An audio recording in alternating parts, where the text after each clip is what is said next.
안녕하세요. 성경 통독을 돕는 바이블 가이드입니다. 오늘은 민수기 7장부터 8장까지입니다. 예물에 대한 이야기를 하다 보면 예물의 양이나 무게, 가격에 신경이 쓰이기 마련입니다. 그러나 성경을 읽으면 읽을수록 예물 그 자체가 본질이 아니라는 것을 알 수 있습니다. 하나님은 과부의 2렙돈을 그 어떤 큰 헌금보다 귀하게 보셨습니다.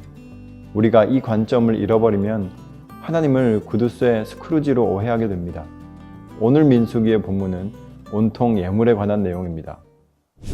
7장은 이스라엘의 지파별로 하나님께 나와 헌물을 드리는 장면입니다. 민수기 7장 1절은 이렇게 시작합니다. 모세가 장막 세우기를 끝내고 그것에 기름을 발라 거룩히 구별하고 또 그 모든 기구와 제단과 그 모든 기물에 기름을 발라 거룩히 구별한 날에 이를 통해 이 시점이 출애굽기 40장과 동일한 시점이라는 것을 알 수 있습니다. 1장부터 6장은 출애굽 제2년 2월 1일에 발생한 사건들이고 민수기 7에서 9장의 사건들은 1에서 6장의 사건들보다 한 달 전에 발생한 사건들이라는 것입니다. 민수기가 대체로 연대순으로 기록되었지만 모든 사건이 순서대로 배열되어 있지 않다는 점을 염두에 둘 수 있습니다. 12지파의 지휘관들은 2가지 항목의 예물을 드렸습니다. 한 항목은 레위인들이 성막을 운송할 때 필요한 물품이었고 또 다른 항목은 제단의 봉헌을 위해 드린 헌물이었습니다. 제단의 봉헌을 위해서는 12일간에 걸쳐 매일 한 지파의 대표가 나와서 하나님께 예물을 드렸습니다. 본문이 굉장히 길지만 12번에 걸쳐 각 지파의 이름과 지휘관의 이름만 바뀔 뿐 각 지파의 대표들이 드린 예물 리스트가 정확히 일치한다는 것이 특징입니다. 12지파가 갖가지 예물을 드리는 동안 레위인들은 무엇을 드렸을까요? 레위인은 레위인의 삶 자체가 하나님께 바쳐진 제물이었고 성막 제단에 바쳐진 예물이었습니다.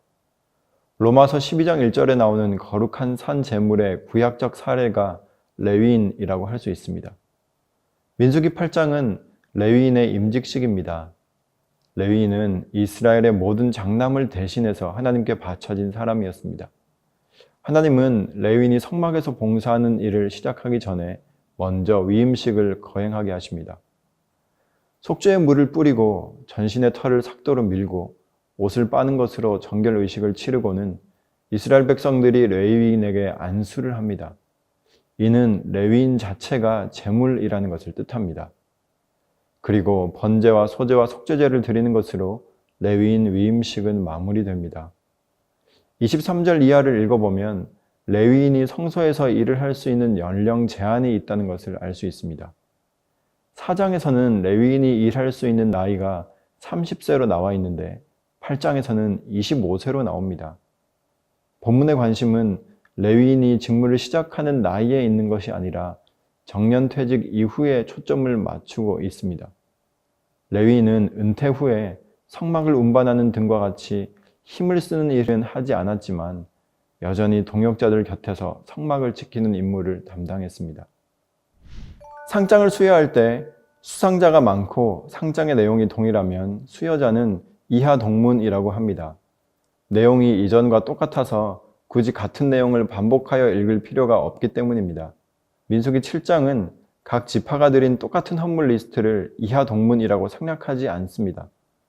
헌물의 내용을 한 번만 적어놓고 모든 지파가 동일하게 하나님께 드렸다고 하면 될 일입니다.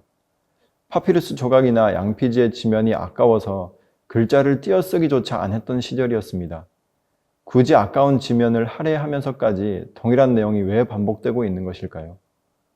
내용물은 복사해서 붙여넣은 것과 같이 완벽하게 똑같았지만 헌물에 묻어있는 사람의 마음은 복사해서 붙여넣을 수 없기 때문입니다.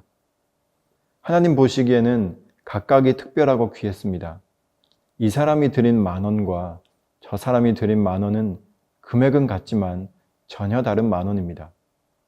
한 공간에 동일한 시간에 똑같은 형식으로 예배 드릴 때 하나님은 어느 대표자의 헌신으로 모두의 것을 퉁치지 않으십니다. 같은 교회에서 같은 시간에 같은 찬양을 부르고 같은 설교를 들었다고 해서 모두가 같은 예배를 드린 것이 아닙니다. 10명이 드리는 하나의 예배이기도 하지만 한 사람이 드리는 예배 10개가 하나님께 올려지고 있는 것입니다.